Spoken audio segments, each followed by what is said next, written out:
सोफ्यावर पहा कसा बर्फ पडलेला आहे, टेबलवर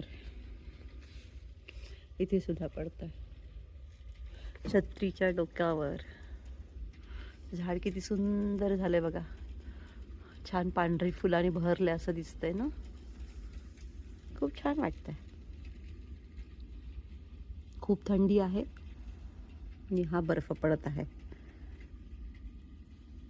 झाडांवरची छान पांढरी फुलं बहरली तसं झालंय, हिरव्या पानांच्या ऐवजी पांढरी पांढरी अशी सगळ्या फांद्यांवर बर्फ पडलेला आहे. छान दिसतंय, खूप मस्त मनोहर दृश्य आहे.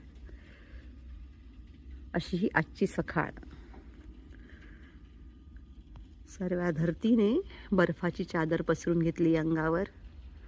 ती क्रिसमससाठी तयार झाली आहे असं वाटतंय. खूप छान सुंदर. जे चक्र आपलं रोजचं फिरतं गुलाबी कलरचं, ते बर्फाने पूर्ण हे होऊन गेले पहा. असे सुंदर व्हिडिओ पाहण्यासाठी माझ्या चॅनलला सबस्क्राईब करा, लाईक करा, शेअर करा.